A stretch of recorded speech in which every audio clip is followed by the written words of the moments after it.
Okay, so just a little bit about Pacer Center. We are a trusted source of information, training, and we support families of children with those with disabilities. Our services help families and youth navigate special education and other complex systems, discover assistive technology solutions, and access bullying prevention resources.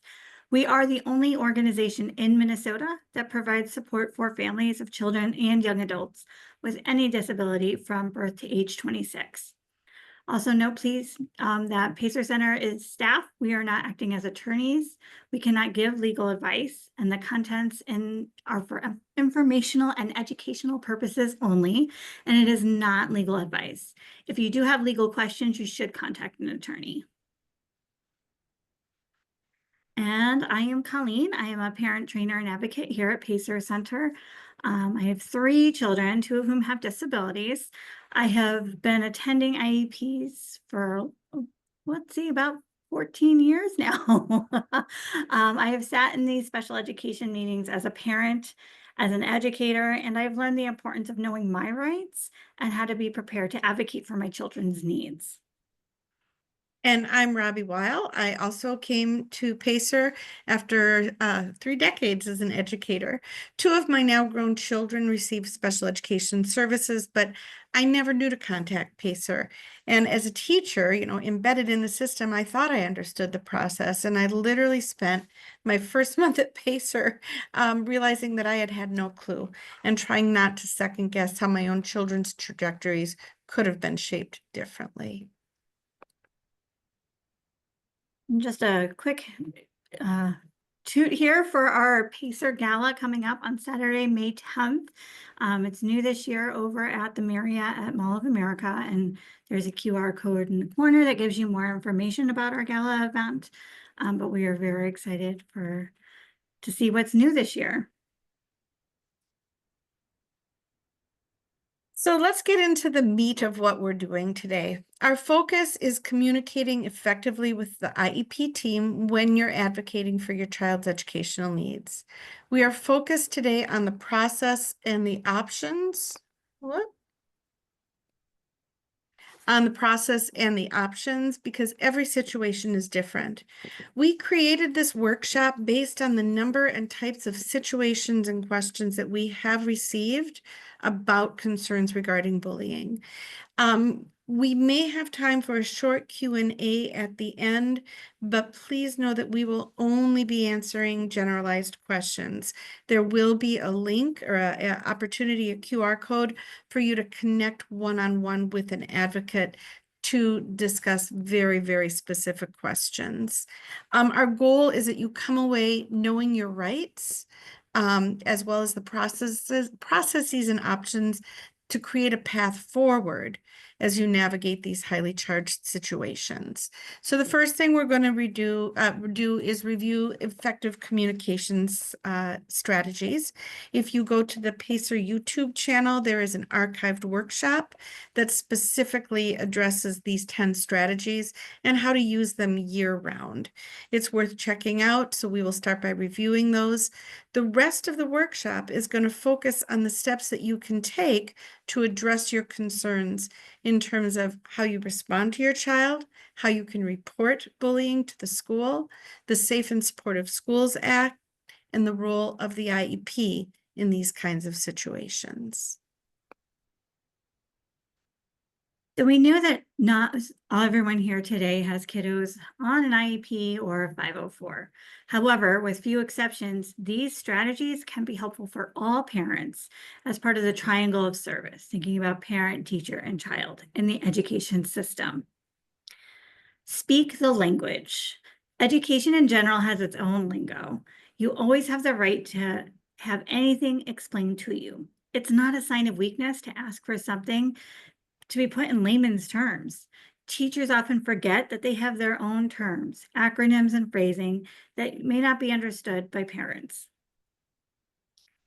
Put it in writing. So much miscommunication comes from assuming that our messaging was clear, using specific forms when necessary, or even following up a conversation with an email stating that your understanding of a conversation allows people to clarify when they realize what they said was not interpreted that way. Stay engaged with your child's team, whether they're on an IEP or not. Reaching out before school to build relationships with teachers, asking clarifying questions anytime you have a concern, attending conferences. All of these strategies can lead to a better outcome. School staff spend a lot of time with their students and are often in a position to see how they interact with peers, notice patterns in behavior, and recognize classroom dynamics. Be sure to check in with them often. This can be done through email. By establishing this relationship and building a partnership, you'll be able to not just share your educational questions, but also talk through any concerns about social interaction that might involve bullying. When ongoing emails and discussions are not enough, you have the right to ask for a meeting. Make sure you are prepared. This is respectful of everyone's time. And as part of ongoing support and training here at PACER, we often help parents prepare an agenda for what they want to discuss. Stating the problem and asking for help and finding a solution can help move things forward in a positive way. Respect that everyone's perspective is their truth. Listen without judging and ask for clarification when needed. Using words that are descriptive and objective is less likely to put someone on the defensive and can lead to more productive conversations. Staying focused on your concern can also lead to better discussions. Stating, I want or my child needs, can also put people on the defensive as they counteroffer what they believe the student needs and what should happen. Disagreeing is not the same as being disagreeable. And in a meeting, you have the right to share your perspective, but also have the responsibility to listen to the perspective of others. However, when we refer to the right to disagree in our effective communication strategies, that is primarily in reference to any changes to your child's IEP using the due process, procedures, and paperwork. We will address the IEP towards the end of this presentation. If you are in a relationship with another human being, whether it's a good friend or just someone who sits next to you in school, chances are pretty good that you will be in conflict with that person at some point. That's just part of the human experience. Where there are two people in a relationship, there will likely be disagreements and changes. As adults, we often self-monitor our behavior and generally stop when we realize we are hurting someone. Understanding the feelings of others and the impact your actions can have is part of maturing. Conflict, especially in schools, is an opportunity for learning and growth. So, what is bullying? Bullying is a negative behavior directed by someone exerting power and control over another person. Bullying is when someone aggressively uses their power to target another individual with repeated, unwanted words or actions. Those targeted are hurt either physically or emotionally and have a hard time stopping what is happening to them. When bullying, children continue their behavior even when they realize it is hurting someone and are sometimes satisfied by that feeling of power and control.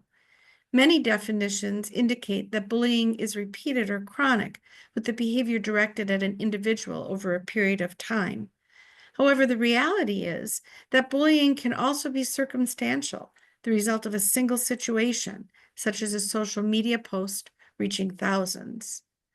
There are situations where adults may see behaviors but not respond. They may not see the patterns.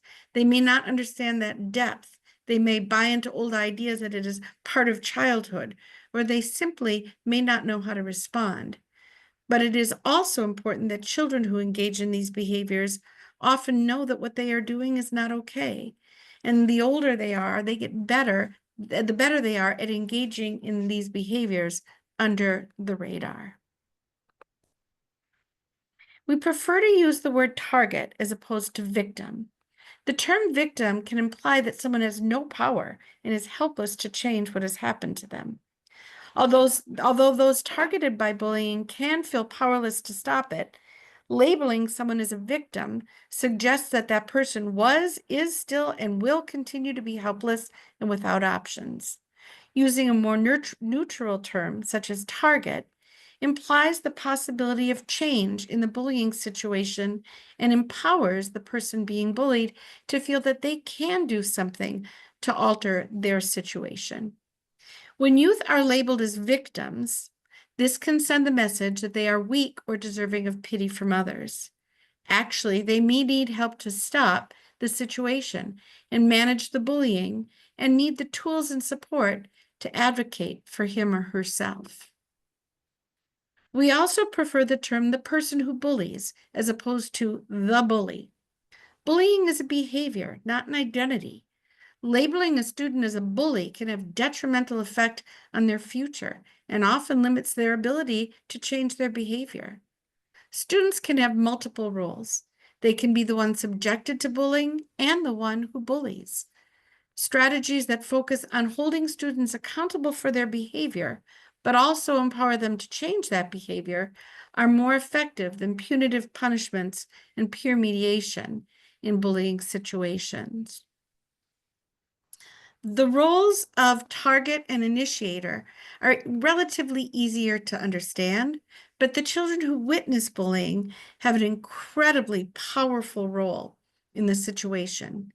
They can make it worse by joining in the bullying, encouraging the behavior, or escalating the situation, or they can make it much, much better for the target.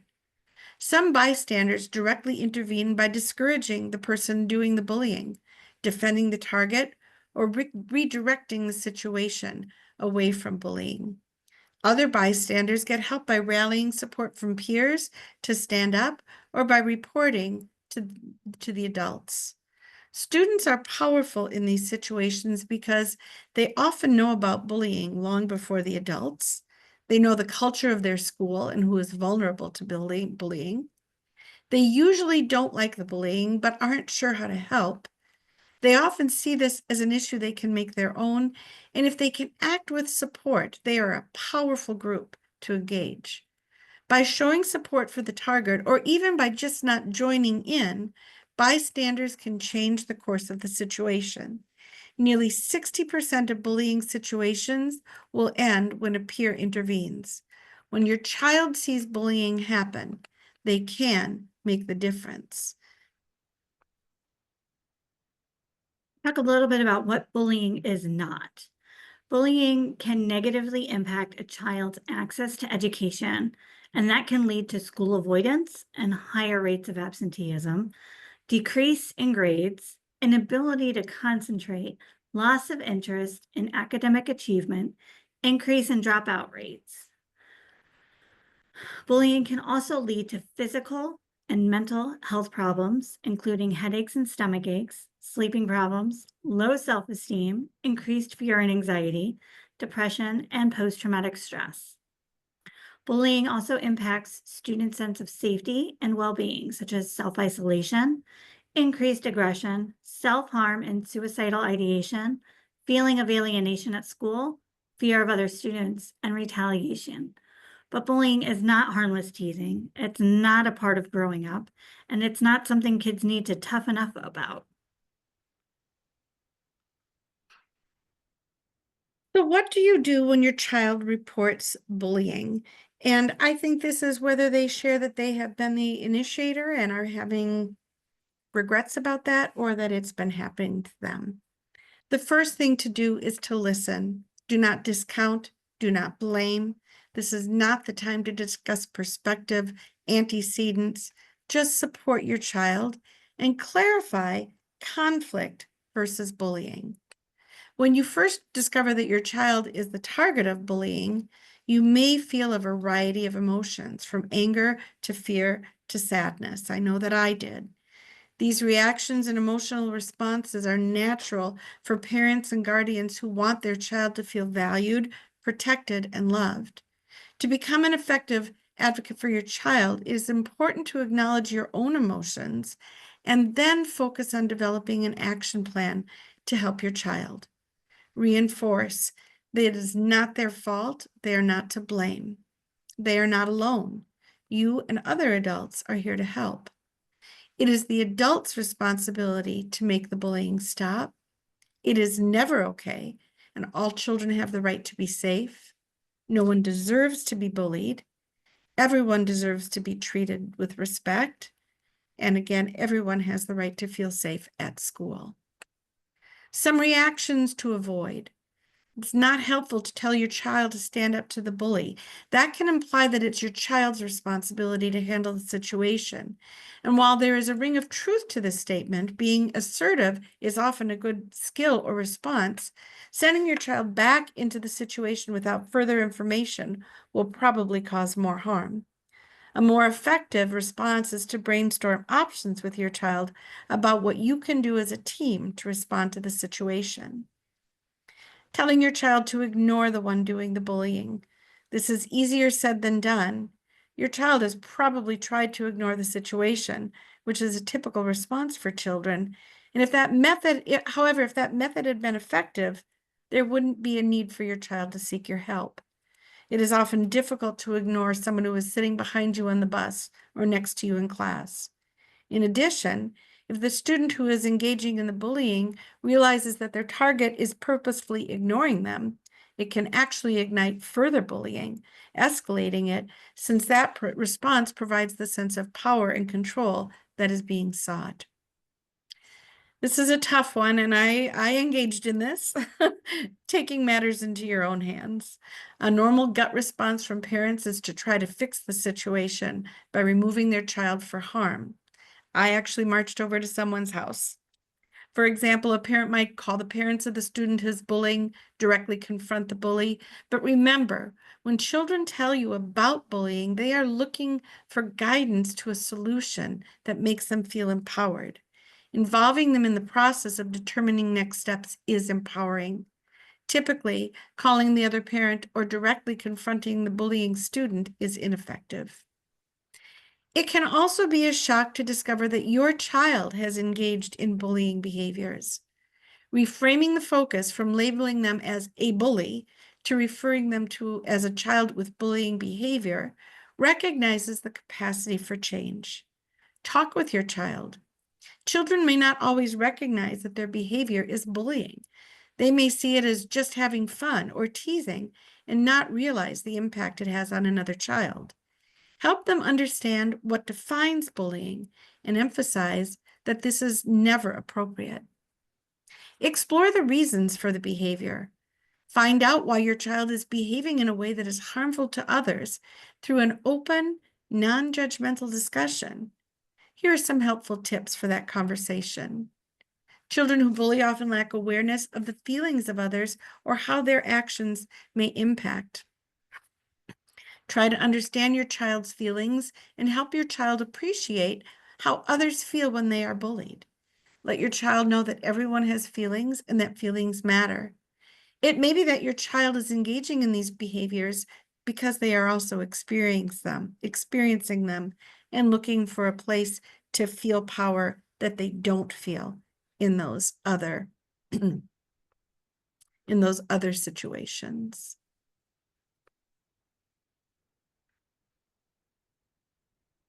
When we look back to our tips of effective communication, it's always important to keep a written record and to be clear.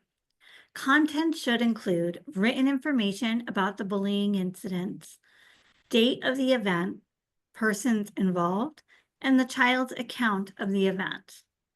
Pacer Center has created templates for letters that contain standard language and fill in the blank spaces, so the letter can be customized for your child's situation. They include information that will notify the administrator in writing, address the notification to a specific person, date the letter, describe the incidents with dates, so referring back to your records, and state what you would like the school to do. I should also note here, some districts even have a preferred bullying form. So if you look on your district website, they insist that you also do that form on top of this. So just something else to kind of keep in mind. But sending a letter serves two purposes. First, the letter will alert school administrators of the bullying and your desire for interventions against the bullying. Second, the letter can serve as your written record when referring to the events. The record, or the letter here, should be factual and absent of opinions or emotional statements, which I'm sure can be very hard. In any meeting that follow up with written reports, keep in mind it is important to assume best intentions. Teachers and other adults do not intentionally decide to ignore bullying behaviors. They may not see the patterns. They may not understand that depth. They may buy into the old ideas that it's part of childhood or simply may not know how to respond. Be willing to listen and to respect the school and share the different perspective that you have. Describe your concerns and the incidents and stay solution oriented. And I just want to clarify, we refer to letter, email is an option as well. You just want to have a paper trail or a, what would you call that, an electronic trail for how you have followed up on this. So the steps that we are discussing, emails, letters, formal reports, meetings, these are not just good ideas, but are supported by Minnesota state statute. The Safe and Supportive School Act states that all students deserve to attend a school where they can feel safe and free of bullying and harassment. This law specifically provides school districts guidance to create and enforce school policies around bullying. In addition, this law requires that schools have a policy that meets these minimum requirements. That included in the policy are clear definitions of bullying and other prohibited behaviors. The policy should develop specific procedures for initial response and reporting. This is what Colleen was mentioning when she said it's important to put this in writing. But if the school says, please fill out this form as part of their bullying response, do that as well. Some schools will have that form available online. Some schools will say in their bullying policy to request it from a specific person. Follow their procedures as well as whatever reporting you do through email or letter. The policy has to also develop specific procedure for response and reporting and investigate all reports of bullying. That does not mean that you as the parent are going to get the full result of the investigation or names, but you do have the right to inquire if it's been dealt with and how your child is being supported. It should also provide strategies to support those students who are involved in the situation. And there should be a designated school staff person as the primary contact for these situations. Schools also need to provide professional development and education to staff in how to notice, report, and resolve issues. As always, knowledge is power. Know your school's policy. Typically, they are labeled as bullying prevention policy. You might want to look through the student or parent handbook as the policy may be referenced there as well. I have gone into websites with parents looking for the policy. Sometimes it can be hard to find, and that's where you can always contact a principal or in the letter writing or emailing you do, ask where that can be found. In addition to your own record keeping and letter writing, as we said, many districts have printable or online forms. And while it seems redundant, you want to make sure that you have reported the incidents in the way that the district requests. Some parents or guardians don't feel like the response they get is adequate. But again, for privacy reasons, you will probably not be told exactly how an investigation was done, how other students were dealt with. However, if you are concerned that a school district or school has failed to address the bullying or that they are not complying with the Safe and Supportive Schools law, you can contact MDE to discuss making a formal complaint through the Safe and Supportive Schools Act Technical Assistance. A big mouthful, but that can be found on the Minnesota Department of Education website as well. One of the strategies I share a lot with families in any situation is to focus on the problem, not the solution. It's the parent and guardian's job to bring that problem to the team and say, this is what we're seeing. And it's the whole team's job to work together on a solution. It is not the parent's job to come in and say, this is what we need, because the team is just going to get defensive and say, well, that's not what we do. That's not what we have. So it's the parent and guardian's job to focus on that problem and then using that whole IEP team to focus on the solution. So the IEP can be a helpful tool in bullying prevention plan. Remember, every child receiving special education is entitled to a free, appropriate public education, also known as FAPE. And bullying can sometimes become an obstacle to receiving that education and the student's participation in school. The IEP team, which includes you, the parent, can identify evidence based strategies that may be written into an IEP to help stop bullying. It may be helpful to involve the child, if appropriate, in the decision making process. Some strategies could include identifying an adult in the school who the child can report or go to for assistance, determining how school staff will document and report incidences, as well as communicate them to you, allowing the child to leave class early to avoid hallway incidents, holding separate in-services for school staff and classroom peers to help them understand a disability, educating peers about school district policies on bullying behavior, ensuring regular reassurance from the school staff to the student that he or she has a right to be safe and that bullying is not his or her fault, as well as shadowing of the student who has been bullied. School staff can shadow the student in hallways, classrooms, and playgrounds.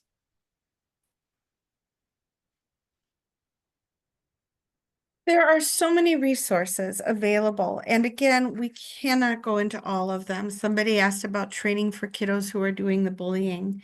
We have so much information on our website through the National Bullying Prevention Center. I'm going to share just kind of a funny story here. As I said, I taught for 35 years. I was very aware that in October every year, we would have a week where we focused on social emotional learning, and everybody wore orange on this Unity Day. I did not know that that came out of Pacer's National Bullying Prevention Center until I started working here. There are resources for teachers. And as a parent or guardian, you have the right to say, you know, this incident happened. Here are some resources. Could I come in and talk to the class? Could you be adding in some of these lesson plans throughout the year? You don't want the school to get into the habit of having Unity Week and Unity Day and not addressing it in an ongoing manner to create a culture in the school that makes these issues less likely to happen. There are specific resources for teenagers, how they can be bystanders, how they can stand up to it, how to recognize it, as well as videos for kids. And I know we had a question about what if my child is the one who is perpetrating the bullying? There are resources for that too. Again, children are trying to find their place in the world. They don't have a lot of power and autonomy. And sometimes that's where these issues come from. Teaching them how to deal with that can be helpful. I think students sometimes bully when they don't understand or they're afraid. That's where, as Colleen mentioned, coming in and talking about your child's differences and helping children be part of the solution and supporting a child can also be very helpful. All of these resources, as everything we do, is available at no cost to parents, guardians, schools, or kids. I especially think we have some wonderful videos for children who have experienced bullying that lets them know that they're not alone and that they can rise above it. It looks like, Colleen, we will have time for some general questions, but again, we just want to reinforce. So, yes, just like Robbie said, we're going to try to focus in on general questions because we know so many of you out there, bullying is very specific and we don't want to address any kind of very personal specific situations. But again, if you have any general questions, you can put that in the Q&A and we will do our best to address them. But for those of you that, you know, have those specific situations that you're looking to get more information on, here's our Ask an Advocate information. If you scan this QR code, it takes you right to our Ask an Advocate form. You can call in and leave a message. There's also an email address as well as on our webpage. What's really important is when you do contact us, be as specific as possible about your child's age and disability. That does help us kind of figure out, you know, which advocate it can kind of go to. And that is really helpful being on this side of it. But our information is here for Ask an Advocate. If you would like to share specific ways of how to move forward, that's what we are here for. And then Colleen answered a question specifically. I just want to kind of address it to everybody. Where are the strategies that can be written into the IEP? It's hard to list strategies because it is so dependent on the incident, on the reason the incident is happening, on who the perpetrator is. What I will say is that sometimes if children have, sometimes it can be about self-advocacy. I have seen parents work in goals around self-advocacy at the same time that the school is addressing how to diminish these incidents. I have seen schools work in goals around language, how not to just advocate, but how to recognize what is being said. Some children have deficits in their social language, and that can lead to bullying that continues where the child who is the target doesn't even recognize it. So those are things that can also be addressed through an IEP if they are recognized as issues. Are there any other general questions that you'd like to ask? So the slides were sent out, I believe, when like as a reminder or when you logged into our webinar, but the recording will be available through our YouTube channel. So if you just go to the Pacer Center YouTube channel, all of our websites, or I'm sorry, all of our workshops are posted on there I think within 24 to 48 hours. Yeah. It's usually a pretty quick turnaround. And they are posted there for you. Let's see. There's quite a few. Are there Safe and Supportive Oh, Schools Act technical team well-versed in SPED and IEPs? I would assume yes. That's not our department, but I would assume that they would be. and the other thing is that when you believe a child is being negatively impacted and they are on an IEP, then you can call assistance and compliance. Because again, as we saw in that earlier slide, there is a different obligation to support children who are on IEPs. So both of those options. We've never had a workshop from technical assistance, a professional development that would be interesting for us to have.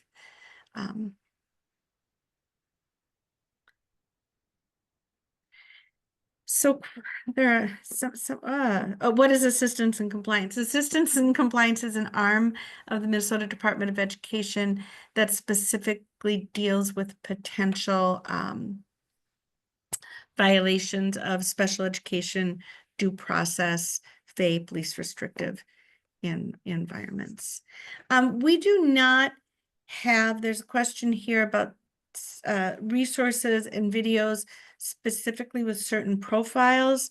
We're not disability specific, so all of our videos are more general in nature, just dealing with the nature of what it means to be a perpetrator or a target.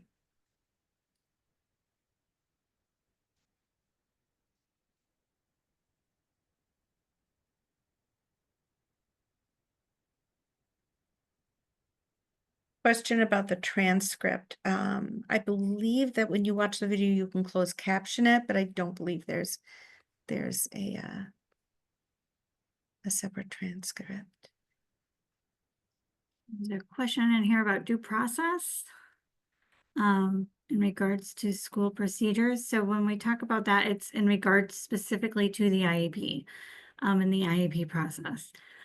So if you have a meeting and your child is on an IEP, and there are proposed changes, and if you are in agreement or disagreement, that prior written notice gives you that power to say, yes, I'm agreeing with what's being proposed or not being proposed, and that kind of triggers next steps. So that's what we mean by due process and that right to disagree. So if you have a meeting with your team and you are not in agreement with things that are being put into the IEP, you have the right to say, I'm not in agreement, and ask for that prior written notice to state your objection. Questions here that I think speak to the different way that children's disabilities impact them in school. What if a child hears something and they repeat it, but because of their own skill deficits in some areas, may not understand it. That would be something to be addressed as an IEP team. That's a teaching moment. And I think what when we talked about earlier was there are teachable moments in this all the time. And again, bullying implies that this is being done for power and control, and not just repeating a phrase without an understanding of what it means. So there is an art to doing this, which is again why part of the Safe and Supportive Schools Act requires professional development for staff. At the same time, somebody said, what if my child is the target, but it feels like there's more protections for the child doing the bullying when they have a disability. And again, part of that is teasing out, is this bullying, or have we now identified a skill that needs to be taught because of this child's disability? Are they repeating phrases that they've heard without understanding the impact? And some of that has to do with kind of unpacking the intent. Doesn't mean it is not being addressed, if that makes sense.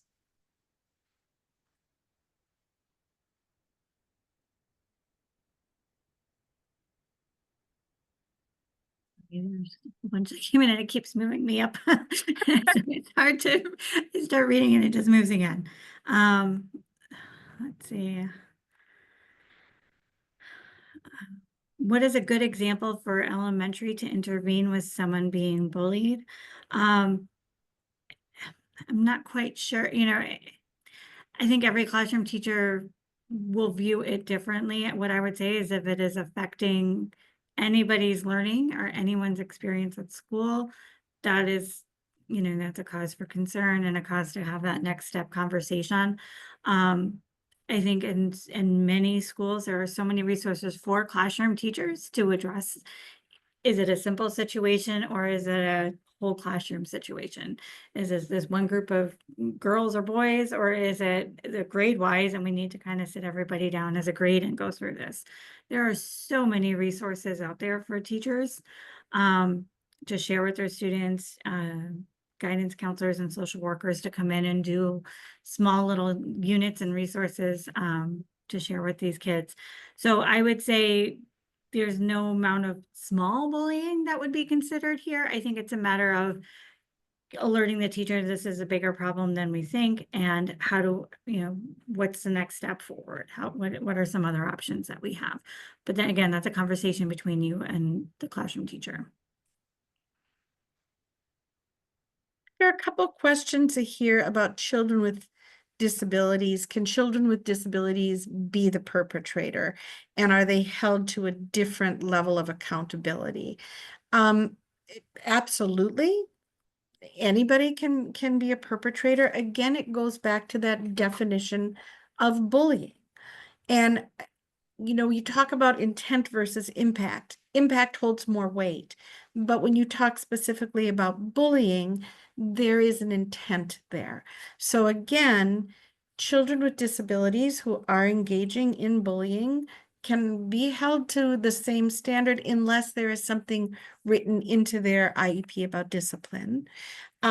Children with disabilities who are repeating phrases, copying things they've seen, it may not be bullying, and that may be a teachable moment at the same time that the child who has experienced that negative interaction should be supported as well.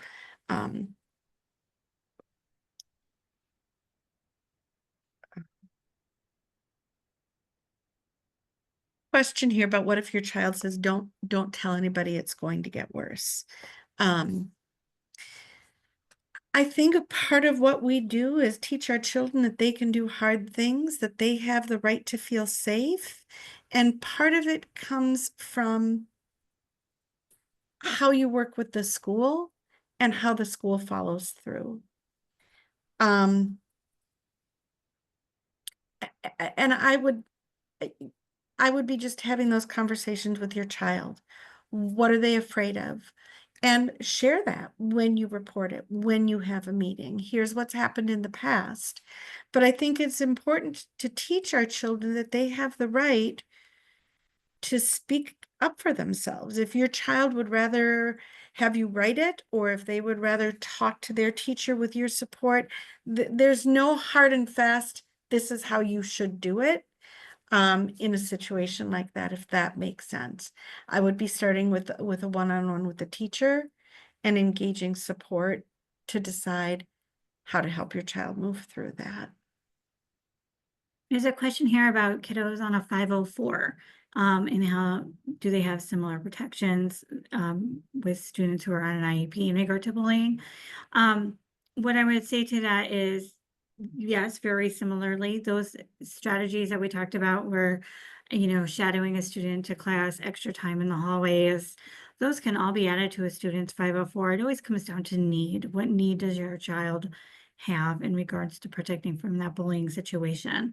Um, so yes, they have the same similar protections, and it comes down to, what do we need to have added to that 504? It's a matter of talking with that 504 coordinator, um, to see what else can be done. Your 504 team is not the same as an IEP team. Every IEP team is different in amount of players at the table, but you still have a 504 coordinator, you still have a principal, you still have a social worker, you still have all those people. No matter, any student has those people on their team. And all of them would be able to help put together a plan.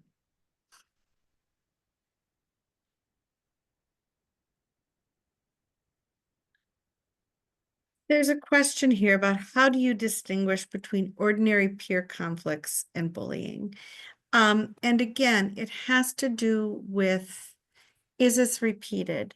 Is the person saying these things feeling empowered by making the other child feel less than? Is it done with intent? I go back to my days of teaching and how I dealt with these things, which is why I think that professional development piece and not letting Unity Day be a 1 day or 1 week part of the year is so important, and asking a teacher's buy-in. When I think we sometimes are afraid to name conflict. Oh, it looks like you're having a disagreement. What are your options here? Or you just said this, I want you to look at your friend's face. How did that feel to them? Is that how you wanted them to feel? What can we do? What is the real issue? This is all about how we teach children how to be humans, how to work with each other, how to disagree without being disagreeable. And those are things that can be embedded into daily teaching. Things like morning meetings.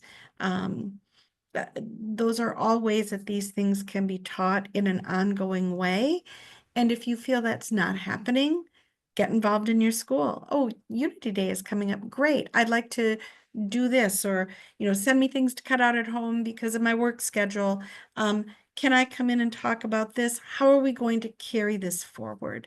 There's, again, lots and lots and lots of resources on our website. There are other websites as well through other national organizations, but I think we have so much information, it would take a long time to exhaust that. And to piggyback off of that, when we were creating this workshop, Robbie and I were both so overwhelmed with what was there. And we're like, how do we mush this into a presentation? Because there was so much, and there's just, I feel like if you have a question about bullying, it will be answered in some way, shape, or form, whether it's a video, a handout. There's definitely just paths forward offered throughout that website. And again, just a reminder here, the goal of this workshop wasn't for you to know how you're going to fix the problem. The goal is to say there is a law that supports that this shouldn't be happening. There are processes and policies that need to be followed, and options if they're not being followed. There is an obligation, especially for children with disabilities, to come together as an IEP team meeting to address what needs to happen. And I think the most important thing is, with so many things that we talk about in special education, is put it in writing. Side conversations, maybe they happen, they're a reality. There may be a helpful conversation. Follow up with an email. Thank you so much for talking with me at drop off this morning. What I heard you say is that we're going to have a team meeting to discuss these incidents. What I heard you say is you're going to investigate these incidents, because now you have a paper trail of what's happened, what's been said, and what should be happening next.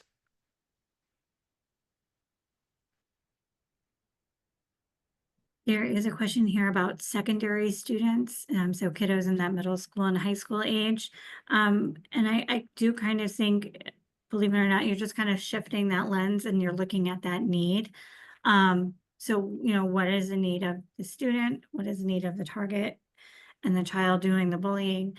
And reframing that to the middle school, high school environment. I know my kiddos middle school, they have 8 different classes, so that's 8 different transitions. So is that 8 different times that your kid has to leave class a little early to avoid any kind of hallway conflict or having a shadow or again, those self-advocacy skills that Robbie mentioned, that's really a great time to be looking at that that need, self-advocacy skills. That could be a goal working on um, how a child learns to advocate for themselves, how they're saying, I need help, how they're supposed to work with peers needing assistance. That's a need your child has. That's something that to be discussed with your IEP team. But I think it's an even greater need in those secondary schools. We did have a question. This is kind of an aside, Colleen, but there was a question about giving you a link to the evaluation. You will be getting a link to an evaluation. We want you to know that we really appreciate your being here. We love helping you navigate a really complex system. Everything we do is free to parents and guardians of children with disabilities. A large part of our funding is through grants, and the way we continue that to receive that money is by reporting to our guarantors that we are fulfilling our obligations. So these evaluations are very important and very, very helpful. We also use them every time we do a workshop. We go through the evaluations and make changes, make tweaks, create new workshops like this one. So please take the time to do this. Say if we've helped you, please help us. Are there any other?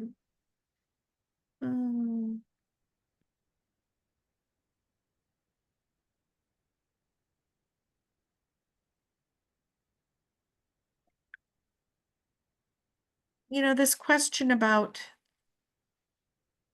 there's not much the district can do. There's not much a middle school can do.